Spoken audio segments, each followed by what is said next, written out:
3, 2, 1.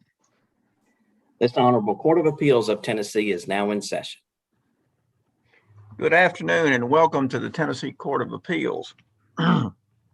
We appreciate you and your clients agreeing to participate in this Zoom oral argument. It's not our preferred method, but we believe it's the safest and best method to utilize at this point in time. In a moment, we will begin oral argument, and as both of you are experienced practitioners, I want you to know that we're going to follow the same protocol and procedure as if we were actually standing in the courtroom. By that, I mean each side will get 15 minutes to make its oral argument, and if you're the appellant and you've reserved time with Mr. Hibner, you'll receive that rebuttal time as well. I want to thank you again for participating, but before we hear the case or begin the case, I want to introduce our panel for today. It's Judge Thomas Skip Frierson from Morristown, Judge Karma McGee from Savannah, and I'm Steve Stafford from Dyersburg. Mr. Hibner, anything we need to take up before we get started? No, Your Honor. All right, you may call the case. Deborah Bistolfi Felker et al. Versus Rex Stephen Felker. And we will hear from the appellant. Good afternoon. My sound okay? You do. Okay. I'm David Lufkin. I'm of the Knoxville, Tennessee Bar Association, and I represent the appellant, Mr. Rex Felker. There are two issues on this appeal. This started as a case in Shelby County, and basically to enforce the compliance with a marital dissolution agreement contract. And we claim that there are two issues on the appeal. One is a statute of limitations problem, and one is a procedural due process problem. I'd like to talk about the statute of limitations problem first. This case arose from an MDA, a marital dissolution agreement in a divorce case, in 2005. The MDA agreement was not incorporated into the final decree of the divorce. So basically this is a breach of contract case, not a domestic relations case or an attempt to enforce a domestic relations case.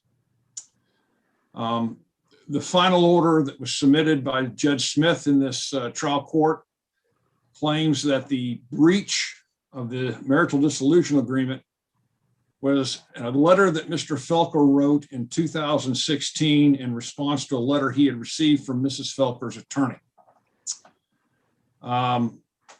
The marital dissolution agreement was executed on August 12th of 2005 and required that the appellant comply with the requirements of the marital dissolution agreement within 30 days of the entry of the final decree. And that date is September 30th, 2005. So the date of compliance in this matter is October 30th, 2005.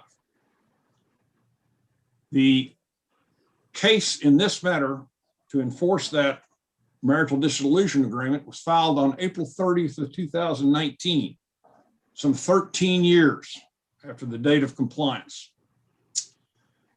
We are simply arguing that the statute of limitations long had expired in this case. And in order for the court to understand that issue, you need to take apart the requirements of the marital dissolution agreement.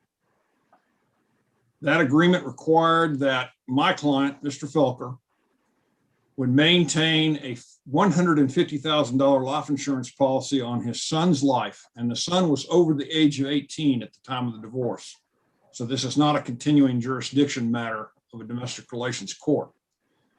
And the exact language in the marital dissolution agreement was that the husband affirms that that life insurance was in place at the time of the MDA's execution, and that he would keep it in place until, and this is the magic language, his will can be revised with provisions for the testamentary trust reviewed by an attorney in the bank or financial institution. The next paragraph in the MDA says, husband further agrees to provide a copy of that revised will within 30 days of the entry of the final decree. And I already mentioned that that would have been October 30th, 2005. Now, the position of Mrs. Felker in this case is that when she found out her husband, ex-husband, was going to retire in 2016, she felt that mean he wasn't going to comply with the MDA. And that's what led to the filing of this case. We would argue that she had no right to assume that that employer's group policy that she's talking about would have been compliance with the MDA, because the MDA required that Mr. Felker change his will, create a testamentary trust, provide new insurance. That's what the MDA says, new insurance to replace the employer's group insurance, and that new insurance, the corpus of that policy, was to be placed in a testamentary trust with Mrs. Felker in a bank. And all that was to be done within 30 days. Let me ask you a question, counsel. At what point in time was the insurance coverage, when did it lapse, or when was it not provided anymore?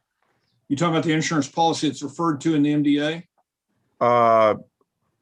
We can start with that one, yes. Okay. Mr. Felker left Shelby County and moved to the Knox County, Hamlin County area in 2008. And that policy terminated when he left his employment. Did he then get new coverage? He got new coverage, which he sustained until he retired in 2016. Okay. So, that's the benefit of employment. Right. This was coverage in the amount that the contract called for. Is that right? Actually, I think the facts of the case are he had $200,000. Okay. Okay. All right.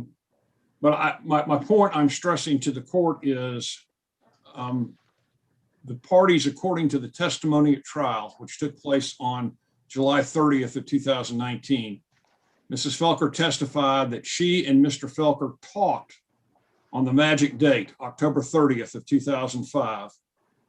And Mr. Felker admitted at that point that he did not have the funds to set up the trust or have his will redone.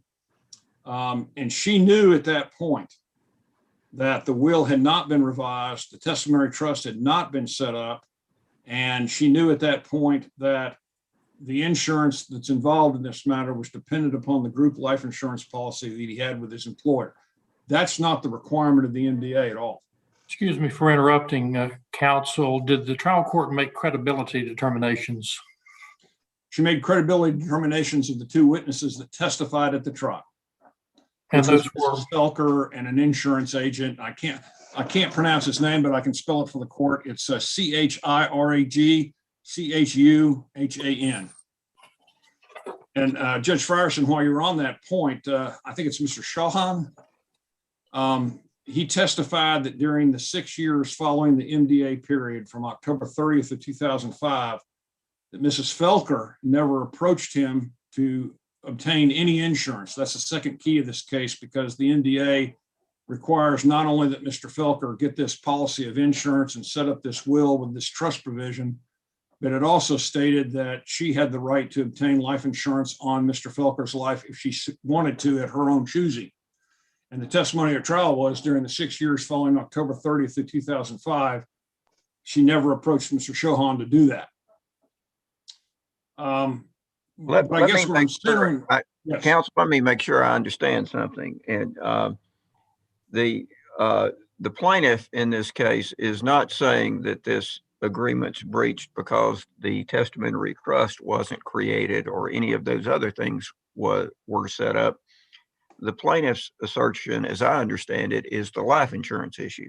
Is that solely? Yes, that's a fair analysis, but the marital dissolution agreement requires that insurance to be contained in a provision in a new will that was to be drawn up within 30 days.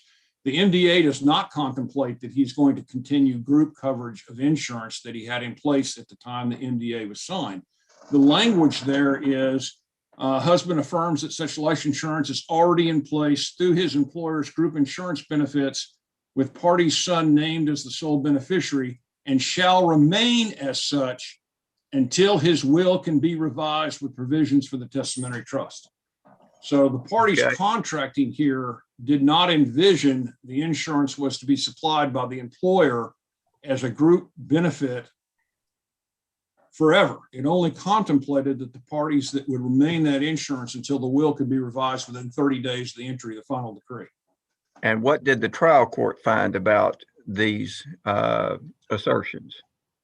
The trial court found that, I'm not going to be specific about what she concluded about the MDA. She simply said the breach of the MDA did not occur until 2016 when Mr. Felker wrote a letter to Mr. Mullins, that's the attorney Mrs. Felker had at the time, in response to a request as to whether or not the policy was still in place with his employer.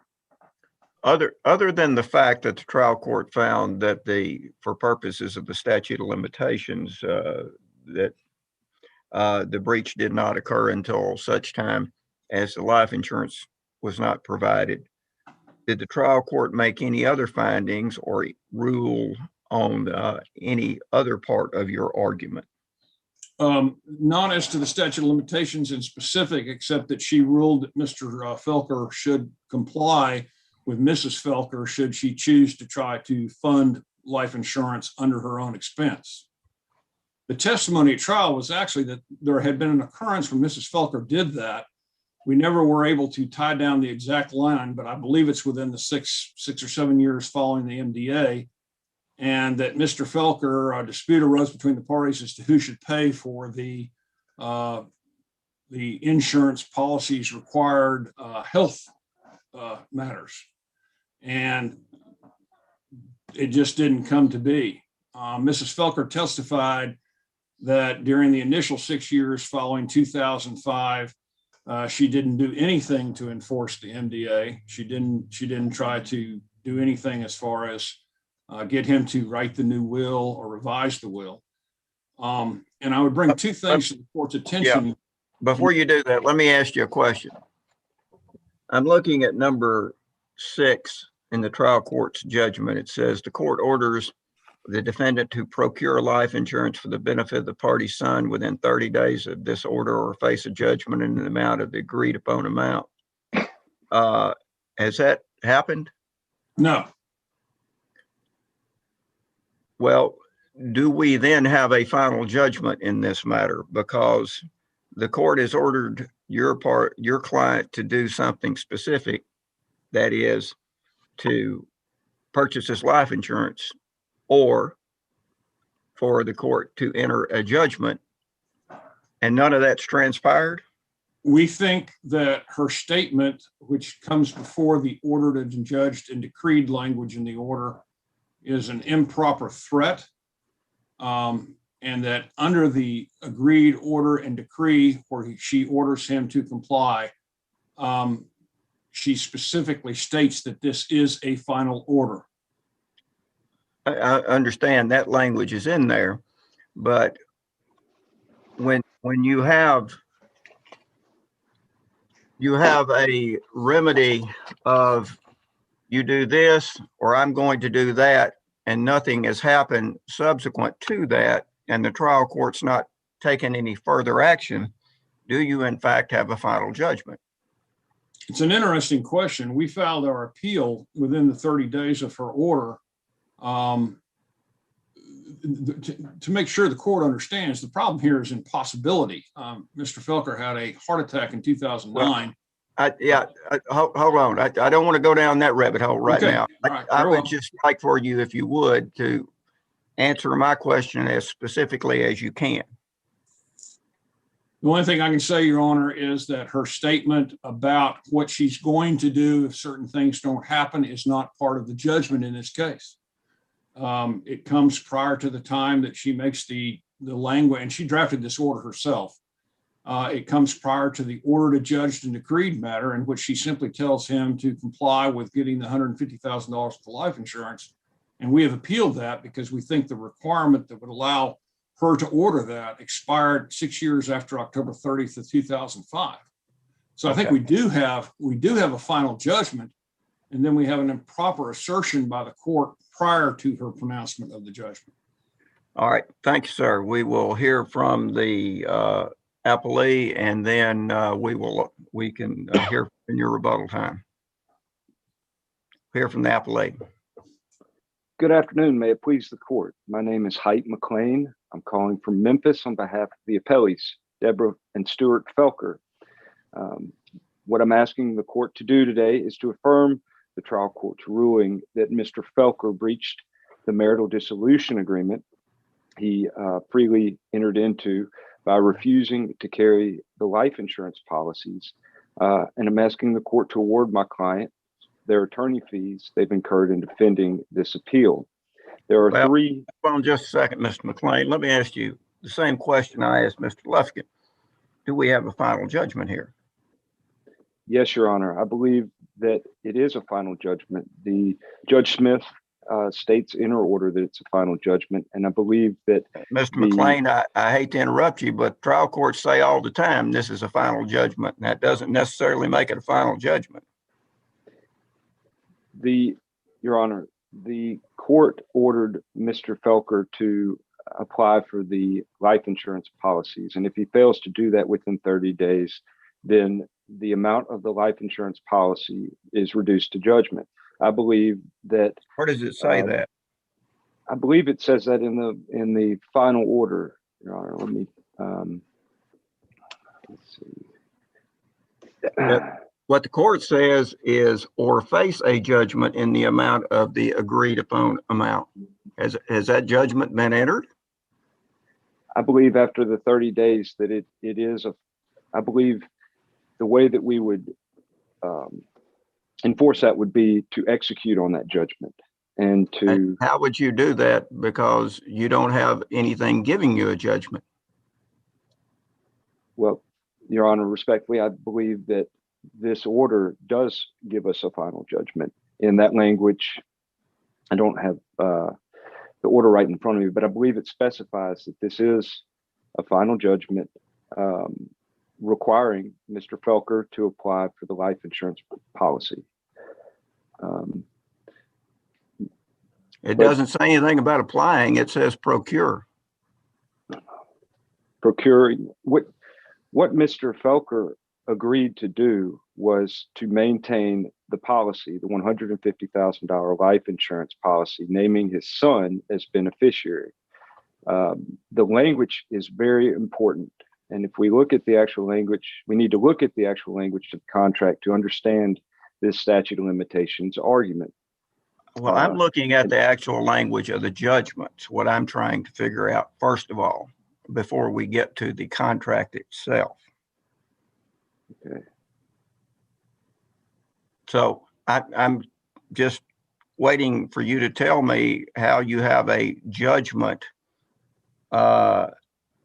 when this is an either-or situation and the trial court hasn't taken any further action in this matter.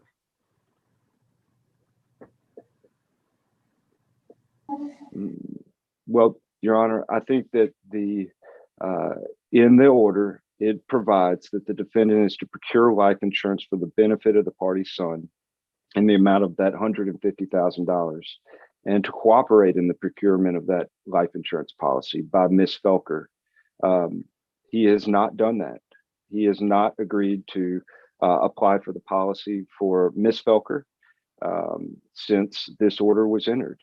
And he has not cooperated at all in procuring the policy for his son. So, my understanding of a final judgment is essentially a judgment that's rendered by the court that takes care of all matters and doesn't require any other action. And so I'm curious here how this judgment complies with a final judgment.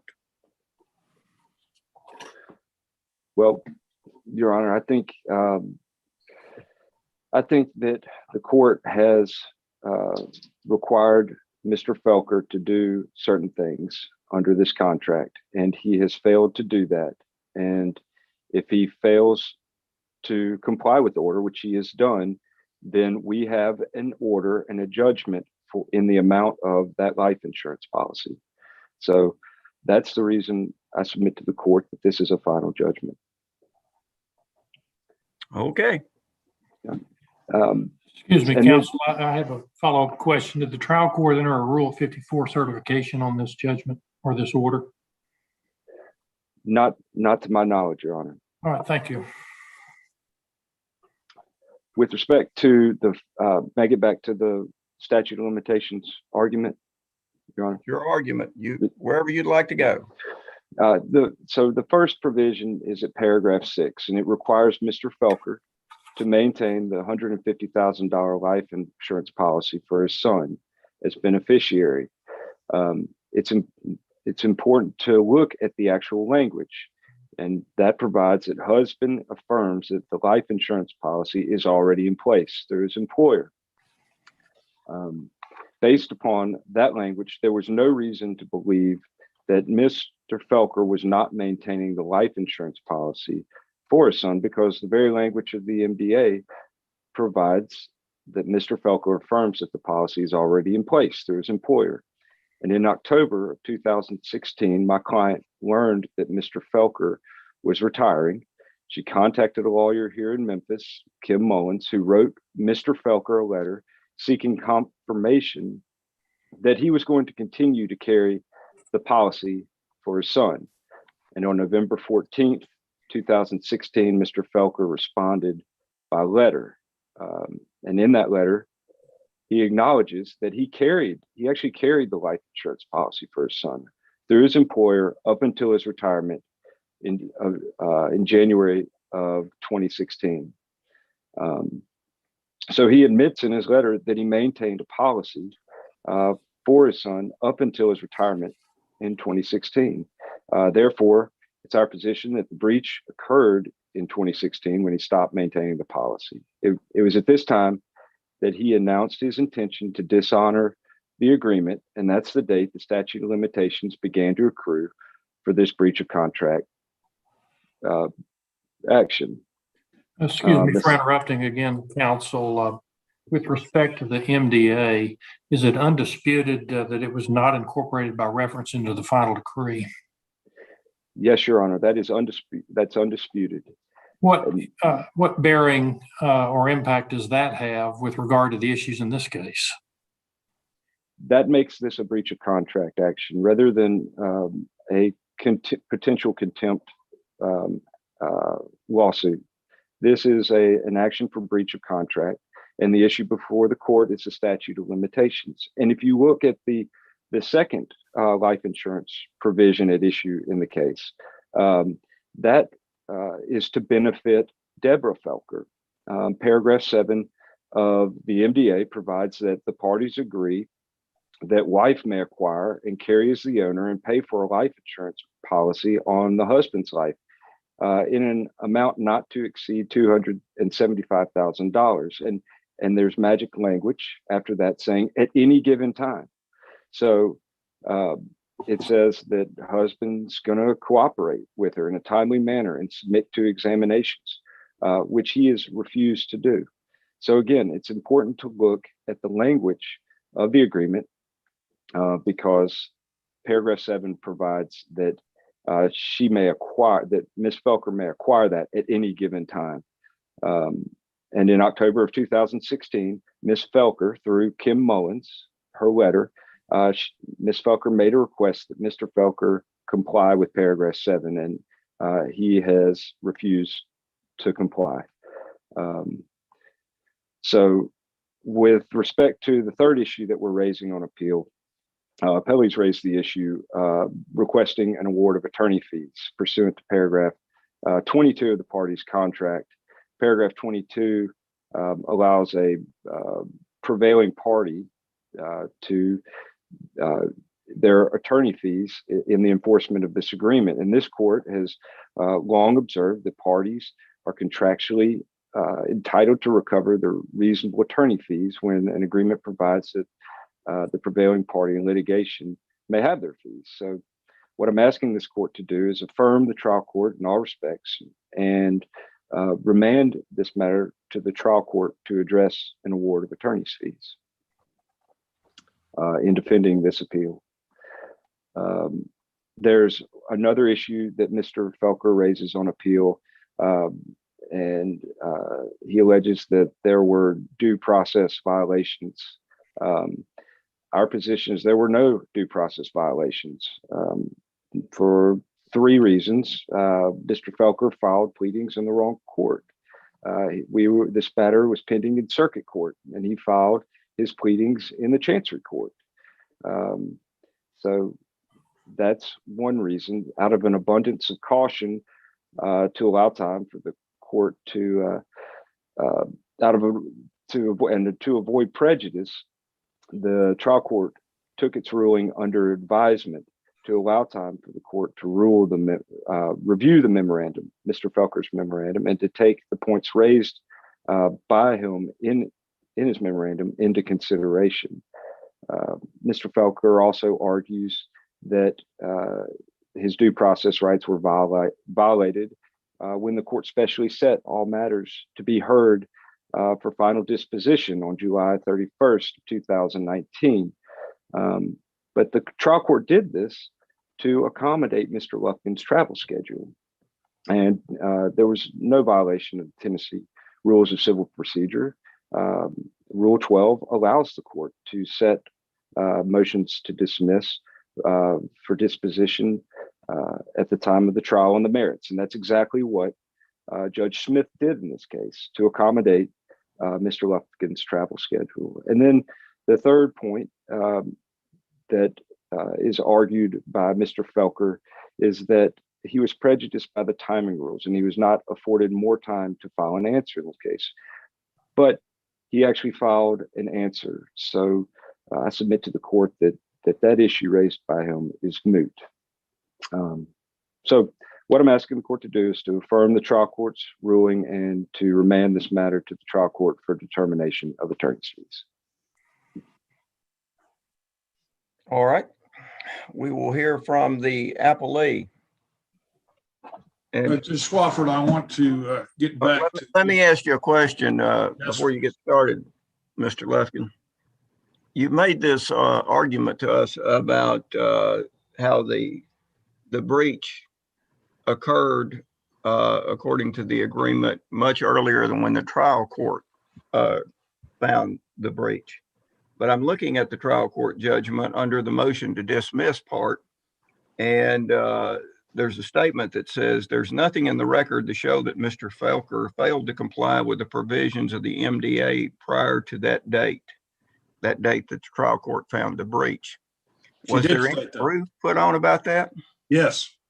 Mrs. Felker, on cross-examination at trial, testified that she and Mr. Felker had a discussion on October 30th, 2005, the date that the new will was due, and that Mr. Felker had stated that he could not afford the attorney fee cost of setting up the trust or having the new will done. So in my opinion, Mrs. Felker knew, absolutely knew, on October 30th of 2005, that Mr. Felker had not set up the new will, had not procured the insurance, had not set up the trust, and all those were to be done within 30 days of the entry of the final decree. And her own testimony states that she knew that he had not done that. And secondly, her own testimony on cross-examination states that she didn't do anything for 6 years after that to enforce this agreement. So I think Judge Smith's statement is wrong. One of the things we have cited in her abuse of discretion is that she totally ignored the testimony that came from the witnesses on cross-examination. And that's just an example of it, because there was testimony at the trial on July 31st of 2019 that Mrs. Felker knew on October 30th of 2005 that Mr. Felker had not complied.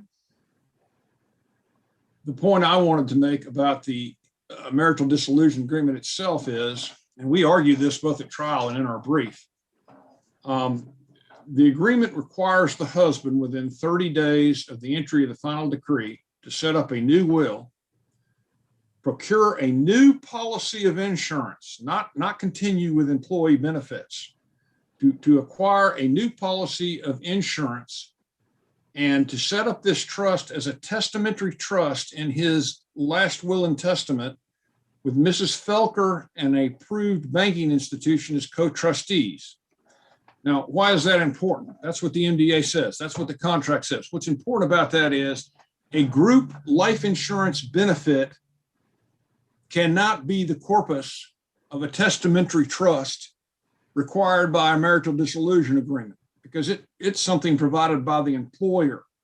What we're talking here is that these parties agreed for Mr. Felker to procure a new policy of life insurance outside the benefits of his employment, put that in a corpus as a testamentary trust in a new will. And Mrs. Felker knew by October 30th of 2005 that he had not done that. All right. Thank you, sir. Thank you, gentlemen. We appreciate your argument. We'll endeavor to get you an opinion at the earliest possible date. I want to again thank Mr. Hibner and his staff and the AOC staff for making this Zoom oral argument possible.